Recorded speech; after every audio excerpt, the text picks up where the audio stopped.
Peace and blessings on your house, vitality and longevity in your lives.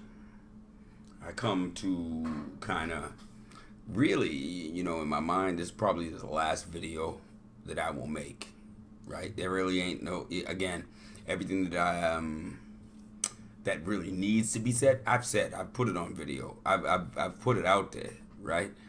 So it's probably the last video that I'm gonna make, okay? And I'm gonna speak real candid. I'm gonna speak to you. Look, man, I'm not putting on no airs, okay? So my name is Peter Brown.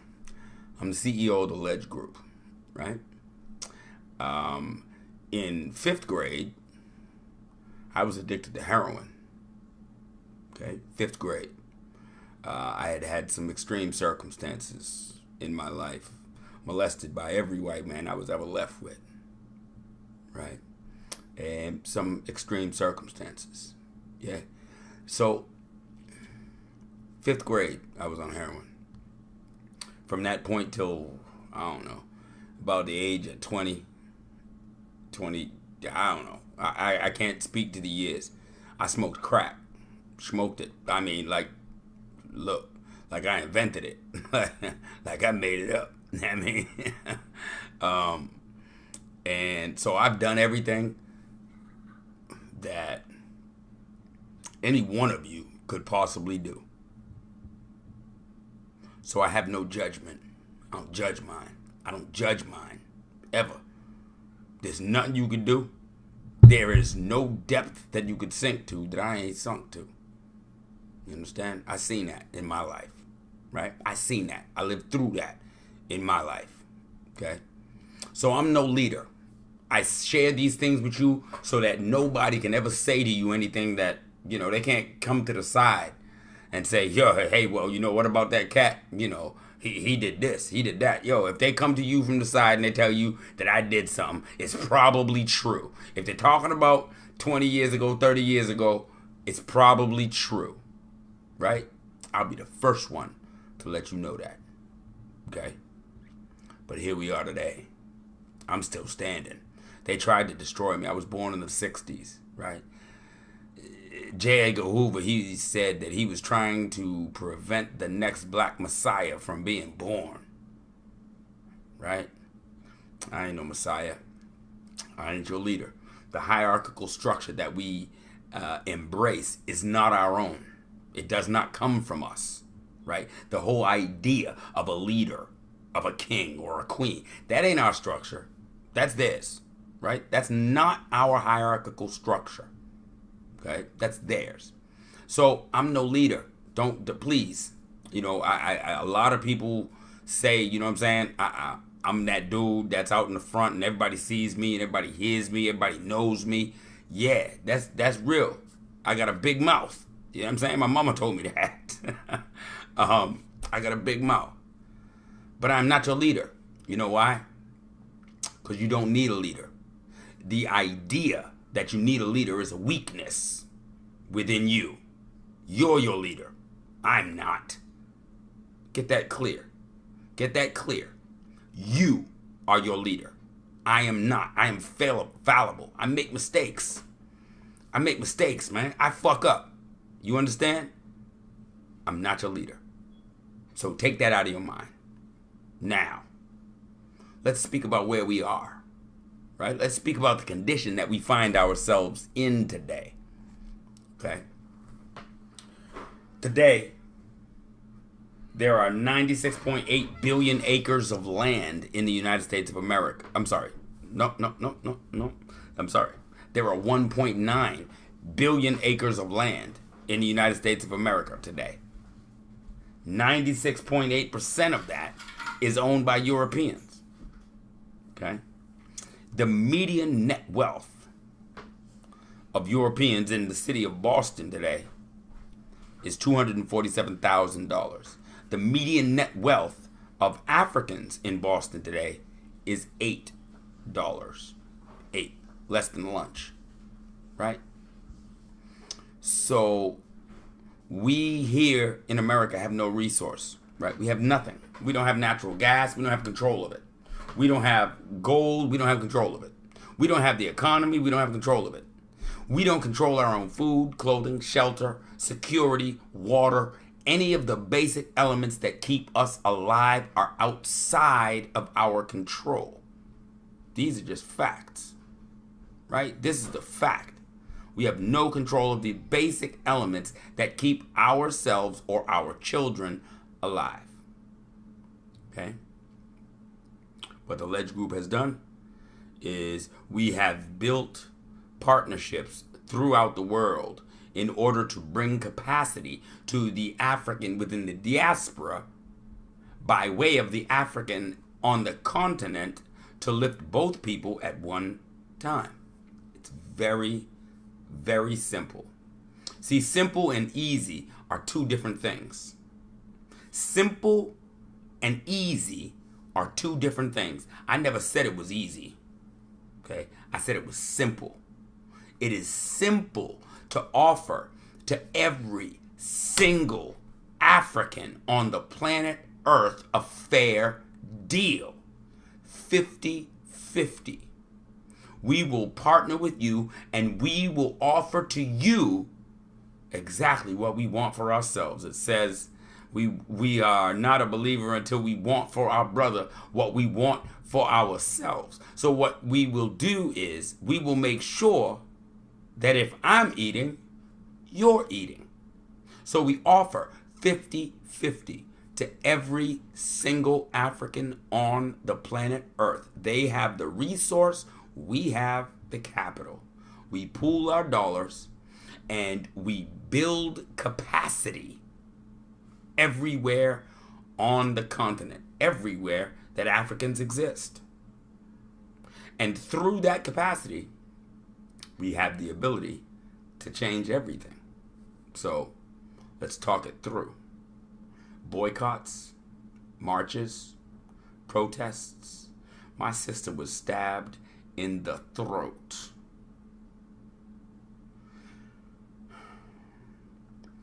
My sisters were jugged in the throat by this punk on a damn train platform. My brother was shot this week by a coward on the ground who fired into his chest while his family watched. While his family watched. I suggest to you that boycotts, voting, praying, marching, chanting are defensive postures. This is the proclivity of a defeated person.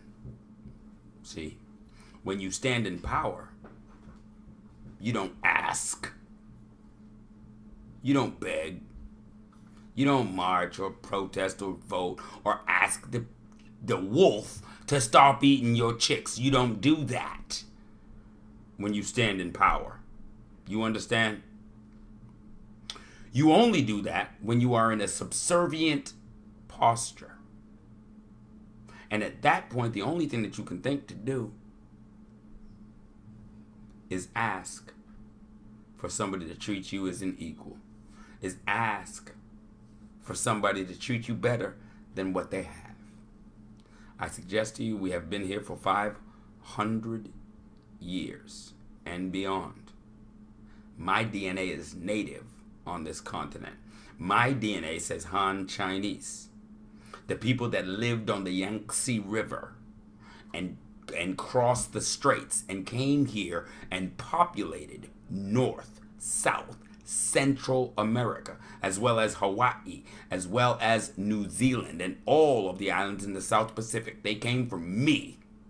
When you speak Olmec, you're talking about me. When you're talking about those who came before Columbus, you're talking about us. This is our land. We came from this, right? We are native everywhere on the planet Earth.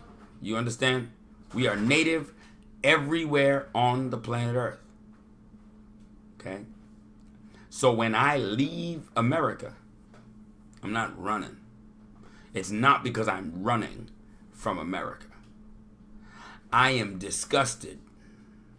I do not want my family, my loved ones, to be influenced by the garbage that is normal in this nation, by what is unnatural taken as natural in this nation. I don't want that for my family. Right? So, what have we done? We've built capacity throughout East Africa. You have seen, I've shared videos, you've heard me post, you've seen it all, right? We are in Zambia. We are in Ghana. We're in Kenya. We're in Uganda. We're everywhere. And what are we doing? We're growing food, right? We're growing food. We're creating capacity. Food, clothing, shelter, healthcare, security, technology. These are the things that give you control and make you either free or a slave. So let me kind of dissect this, right? Because if the things that I'm saying to you are true, then they will be true withstanding 360 degrees of scrutiny. They will be true for the Hispanic, so-called Hispanic. They will be true for the so-called European. They will be true for every man on the planet Earth. It is true, then it will maintain consistency in its being true. It is an absolute value. True must be true in 360 degrees of scrutiny, or it is not true if 1 degree is off. Right? So with that being said, any man on this planet Earth, black, white, yellow, red, brown, any man on this planet Earth that is dependent upon another man for his food, clothing, shelter, water, healthcare, and security is a slave. Period. That man is a slave. I don't care what color he is. He is a slave. And we have come to the place where nothing that we do, none of our jobs, none of our efforts translate directly to our being able to provide for our families food, clothing, shelter, water, healthcare, and security. We are dependent on somebody else. We are dependent upon a government to provide these things for us. So I suggest to you, I don't care who you are. I don't care what color you are. I suggest to you, if you're dependent upon a government to provide those things for you, you are a fucking slave. Period. Period. White, black, red, yellow, brown. If somebody else is providing these things for you and for your family and for your babies, then you are a slave. Period. Thank your master. Don't whine. Don't protest. Change it. Change it. And if you're not prepared to change it, then say thank you. You hear me? You say thank you if you're not prepared to change it.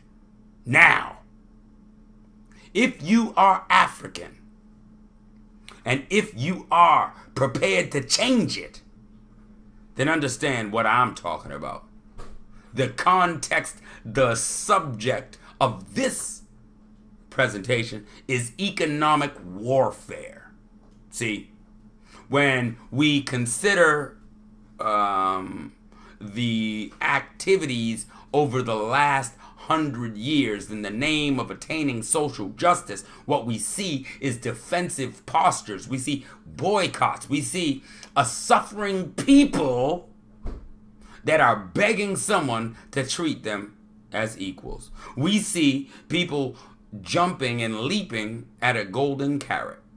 They go to war And their hope when they go to war is that when they come back, they will be treated as an equal.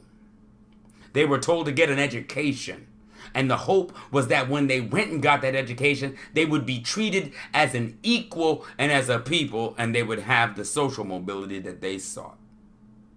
They were taught that if they got religion and they accepted the belief system of their masters, that they would be treated as an equal and granted social mobility. They were told that if they were to get capital, right, they would be treated as an equal. If they gained in political literacy, they were taught that they would be treated as an equal. Each of these things is a golden carrot. Nobody is going to grant you equality. You cannot do anything to gain equality. You can't. Now, let's step back. Do I want equality? Look. Equal to what? Equal to what? Rapists? Murderers? Genocidal maniacs? Am I equal to any of that? My people never traded morality or humanity for trinkets. You're dealing with a nation that made a pact like Faust. Look up Faust. Faust. Look up Faust. They made a deal like Faust. A bad deal. A bad deal is what they made. They traded connection. They traded empathy. They traded humanity. They traded morality. They traded every positive attribute that would define a human being, and they traded it for trinkets. They traded it for trinkets. It's not my deal. I didn't. None of mine did. It got nothing to do with me. Economic warfare. So, again, boycotts are a defensive posture. Marching, voting, protesting, screaming. All these things do is say, please stop killing me. It is a begging position. I suggest it is not the appropriate position for us today. We come from valiant stock. We come from those who fought the Revolutionary War. London Addis. I'm going to drop names. Look them up. These are my family members. London Addis fought in the Revolutionary War. John Addis fought in the War of 1812. Alex Benders, Sr. and Jr., both fought in the Civil War. Okay, the Spanish-American War, my blood spilled. Okay, World War I, World War II. I have two grandfathers that at the age of 24 went into World War I, and at the age of 48 went into World War II. They fought both of them. My father fought World War II. I have family that was in Korea. I have family that was in Vietnam. I spent more blood than any one of these patriots in this nation. I spent more to build this than any one of them. So again, why would I stand in a defensive posture? Why would I stand asking somebody to respect me? Why would I do that? I wouldn't. I suggest to you that we are at war. And in war, you use pieces in combination to attack. I'm not the biggest man in the world. I can do what I do. I done gave ass whippings. I done took ass whippings. It's going to be that way, right? My strongest asset is here. It's my mind. Okay? And so, what I suggest to you is, in economic warfare, there are no rules. The Ledge Group has crowdsourced everything that we've done. We grew watermelons on 1.5 acres of land in Zambia. It cost $5,000 to plant and seed that. And the return from that 1.5 acres of land and $5,000 is $24,500. Okay? And we have 53,000 acres of land in Kenya. We lease this land at $20 per acre per month without any restrictions as it relates to building. We can build homes, we can farm, we can do whatever we want to do. We've dug 2 wells in Kenya to feed those lands. Okay? We are producing food where the demand is high and the supply is low. Okay?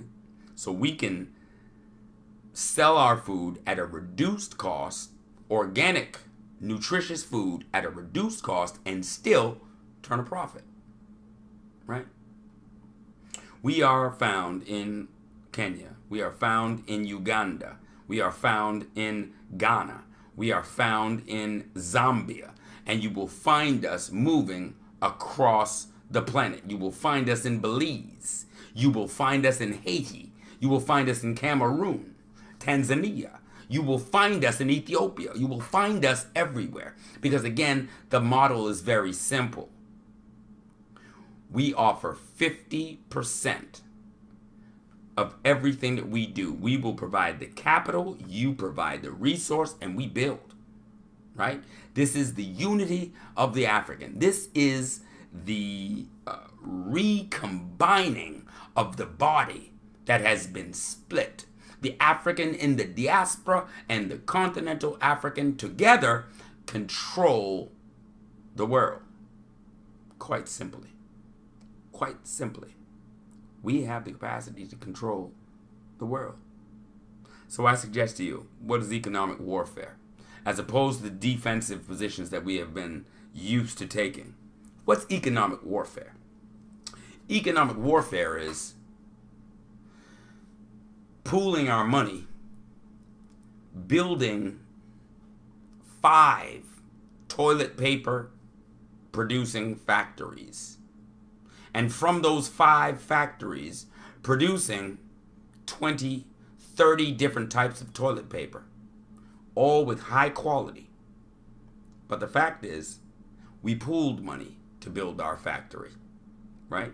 So we don't have debt. We don't owe the bank, right? We do not have to make a certain amount per roll. So what does that do? It allows us to put our 20, 25 different varieties of toilet paper into the market, drop the value of 20 rolls of toilet paper to $1, and put the Koch brothers out on the street like whores. Hear me? What is economic warfare? It is buying outright through collective and cooperative economics, buying outright 10 tons of coffee, 20 tons of coffee, and have it sitting in the cut. We own it. From the best places on earth. We own it. So now, what do we do with it? We launch an economic attack. We set up outside of Starbucks. And we sell the best coffee on earth for $1 a cup. $1 a cup. And we sustain this economic warfare for 381 days. The total amount of time that our people walked during the Montgomery boycotts. They walked for 381 days. That's 4 seasons. That's 4 seasons. Winter, spring, summer, and fall, they walked. They walked while it rained. They walked while it snowed. They walked while it was 100 degrees heat. They walked in the fall. They walked while it was raining racism. And they walked 381 days. So, I suggest, instead of a defensive posture where we are asking somebody to do something, we take an offensive position. And one by one, we target their industries. We crowdfund the ability to cripple their industries, and we destroy their capitalism. That's what I'm suggesting. We don't try to earn our money and go to school and get an education and do those things that they say we should do. We don't walk their line and try to best them in the system that they built. You can't outvote them. You can't appeal to their moral sense of duty. No. You do not appeal. You build a solution. Our solution is an economic warfare. Every single industry, everything, every spoon, cup, fork, knife, bowl, plate, toilet paper, every single product, we develop ourselves and we flood their markets. Economic warfare. Peace. Holla at me.